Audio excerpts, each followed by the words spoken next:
Hello friends, आज के video में हम पढ़ने वाले हैं क्लास 7 का हिंदी चैप्टर 9 हम पढ़ रहे थे।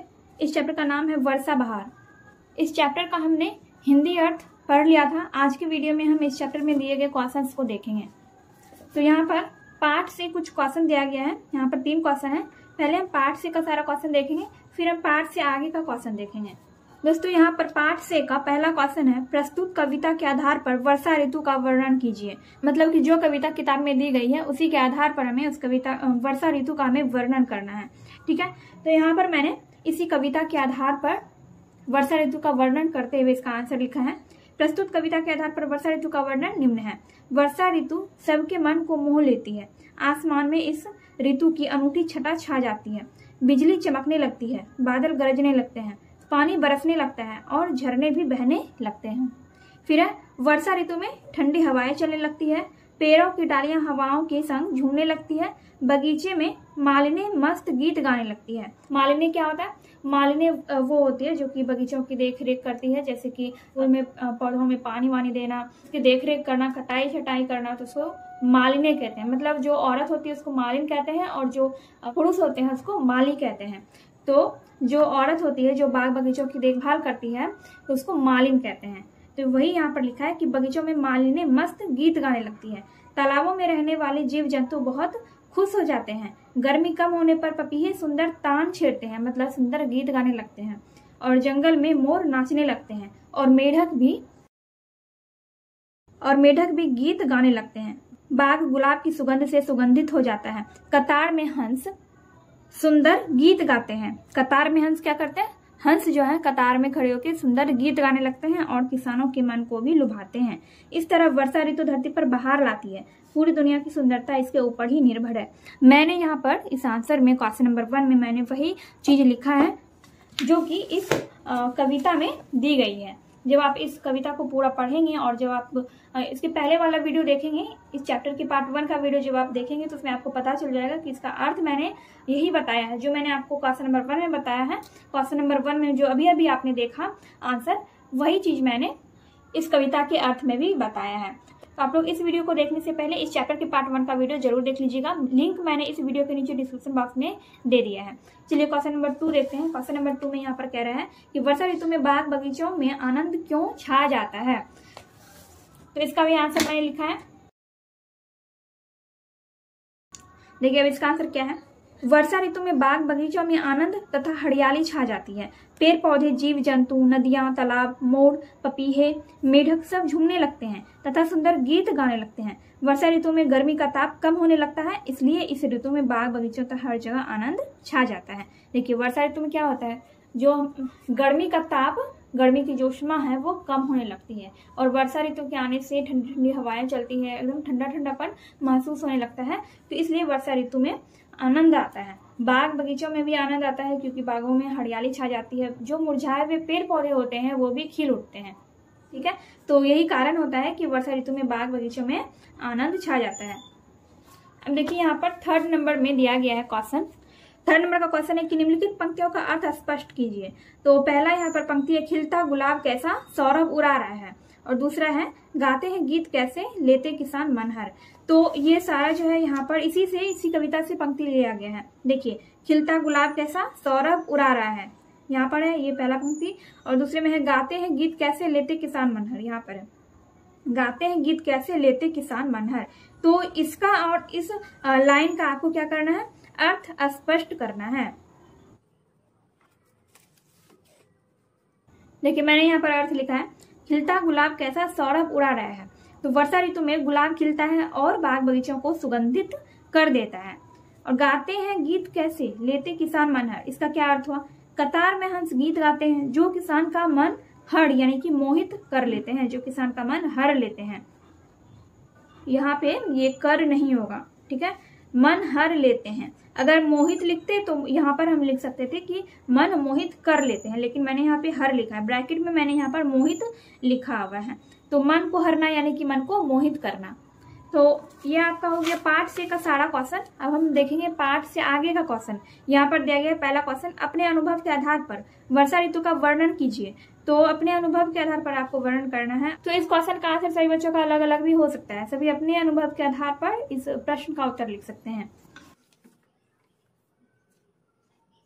तो मैंने यहाँ पर आंसर लिखा है, वर्षा ऋतु में हर जगह हरियाली छा जाती है। ग्रीष्म से तपते हुए धरती के प्राणियों को बहुत आनंद आता है। सभी जीव जंतु वर्षा ऋतु में आनंद से भर जाते हैं। पेड़ पौधे, मोर, पपीहे सभी मोहक गीत गाने लगते हैं। वर्षा ऋतु में कुछ लोगों को परेशानी होती है, जिनके घरों या आंगन में वर्षा का पानी अंदर आ जाता है। दोस्तों वर्षा ऋतु तो बहुत अच्छा है। इस ऋतु में गर्मी का ताप कम होने लगता है, ठंडी ठंडी हवाएं चलती है, पेड़ पौधे एकदम हरे भरे हो जाते हैं और सभी जीव जंतु भी बहुत खुश हो जाते हैं, आनंदित हो जाते हैं। लेकिन उन लोगों को बहुत परेशानी होती है जिनके घरों या फिर आंगन में वर्षा का पानी चला जाता है। ठीक है, तो ऐसा मैंने आसपास भी देखा है कि वर्षा के दिन में उन लोगों को बहुत दिक्कत होती है जिनके घर या आंगन में वर्षा का पानी चला जाता है। दोस्तों इसीलिए मैंने आपको कहा कि इस क्वेश्चन का आंसर सबका अलग अलग हो सकता है। सब अपने अनुभव के आधार पर इस क्वेश्चन का आंसर लिख सकते हैं। फर्स्ट नंबर क्वेश्चन का आंसर। सेकेंड नंबर में है कि ग्रीष्म ऋतु के बाद वर्षा ऋतु आती है। वर्षा ऋतु के आने पर आप कैसा महसूस करते हैं? तो इसका आंसर मैंने लिखा है, वर्षा ऋतु के आने पर ग्रीष्म का ताप कम होने पर बहुत अच्छा और आनंदित महसूस होता है। वर्षा ऋतु में ठंडी ठंडी हवाएं चलती है जो ग्रीष्म ऋतु के ताप से हमें बहुत राहत देती है। दोस्तों गर्मियों के मौसम में अभी के टाइम में आप देखते होंगे कि इतनी ज्यादा धूप होती है कि अभी ऐसा लगता है कि अगर वर्षा हो जाए तो बहुत अच्छा होगा। तो वर्षा ऋतु में क्या होता है, वर्षा होने से गर्मी का जो इतना ताप होता है, इतना जो उमस भरी गर्मी होती है, उससे हमें बहुत राहत मिलती है। और सिर्फ हम प्राणियों, हम मनुष्यों को ही नहीं बल्कि पशु पक्षियों, पेड़ पौधों सभी को बहुत राहत मिलती है और सबको बहुत आनंद आता है।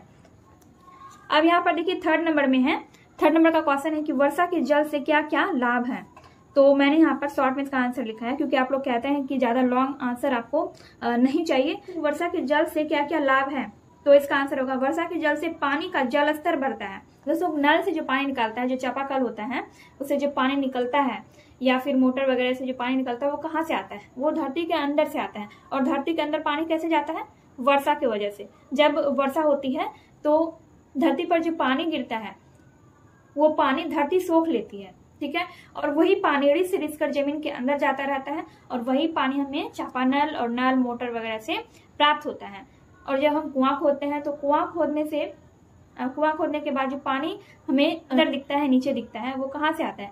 वो वर्षा का ही पानी होता है। वर्षा होने की वजह से ही वो पानी रिस रिस कर धरती के अंदर जाती है और वही पानी हम बाद में यूज करते हैं, जो कि चापानल से यूज करते हैं, मोटर, नल वगैरह से यूज करते हैं। मतलब पानी का जो भी स्रोत होता है, धरती के अंदर से जो पानी आता है वो वर्षा की वजह से ही आता है। तो अगर हम पानी को सिर्फ यूज करते जाएं और वर्षा हो ही ना, तो पानी का जो जल स्तर है वो बहुत कम हो जाएगा और इससे क्या होगा, इससे सूखा पड़ जाएगा और पानी की बहुत कमी हो जाएगी।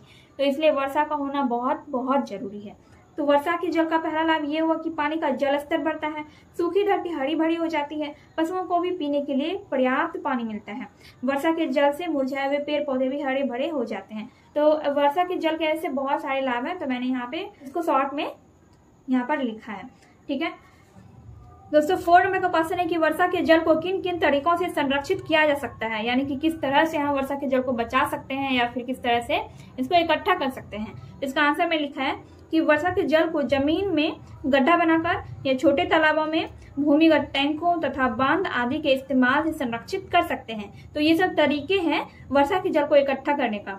हम जमीन में गड्ढा बनाकर यानी कि गड्ढा खोद कर हम वर्षा के जल को इकट्ठा कर सकते हैं, या फिर छोटे तालाबों में पानी को इकट्ठा कर सकते हैं, भूमिगत टैंक बनाकर भी जल को इकट्ठा कर सकते हैं, या फिर बांध बनाकर भी वर्षा के जल को हम संरक्षित या इकट्ठा कर सकते हैं। अब 5 नंबर का क्वेश्चन है कि यहाँ कविता की प्रथम पंक्ति दी गई है, इसके आधार पर अन्य 3 पंक्तियों की रचना स्वयं कीजिए। देखिए यहाँ पर क्वेश्चन में दिया गया है, बादल बरसे नाचे मोर। इसी तरह से बाकी का तीनों पंक्ति हमें बनाना है। अब आप कहाँ से बनाएंगे? आपको इसी कविता से पंक्ति बनाना है, पर आपको इसी तरह से बनाना है। आपको पंक्ति इसी कविता से बनाना है, पर इस तरह से आपको बनाना है।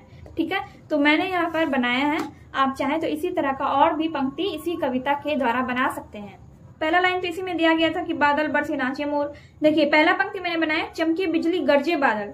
दूसरा बनाया, पपीहे गाए गीत प्यारे। तीसरा बनाया, खिले गुलाब आमोद छाए। ठीक है, तो इसी तरह से आप भी पंक्तियां बना सकते हैं। तो फ्रेंड्स, हमारा यहाँ पर पाठ से आगे का सारा क्वेश्चन सॉल्व हो चुका है। अब हम व्याकरण का ये क्वेश्चन देखेंगे। इसमें कह रहा है कि विलोम लिखिए। विलोम शब्द लिखना है। विलोम का मतलब होता है विपरीतार्थक या फिर उल्टा शब्द, जैसे कि सुख, प्रसन्न, सुंदर, ठंडी। तो इन सब का हमें उल्टा शब्द लिखना है। तो यहाँ पर मैंने लिखा है सुख का उल्टा हो जाएगा दुख, प्रसन्न का हो जाएगा उदास, या फिर अप्रसन्न भी आप लिख सकते हैं। प्रसन्न का आप अप्रसन्न भी लिख सकते हैं। सुंदर का कुरूप हो जाएगा, ठंडी का गर्मी हो जाएगा, या फिर गर्म भी लिख सकते हैं। ठीक है, तो फ्रेंड्स, यहाँ पर हमारा क्लास 7 हिंदी का चैप्टर 9 कंप्लीट हो चुका है। एंड हम नेक्स्ट वीडियो में नेक्स्ट चैप्टर पढ़ेंगे। एंड अगर ये वीडियो हेल्पफुल लगे हो तो प्लीज वीडियो को लाइक कीजिए, कमेंट कीजिए और अपने दोस्तों के साथ वीडियो को शेयर कीजिए।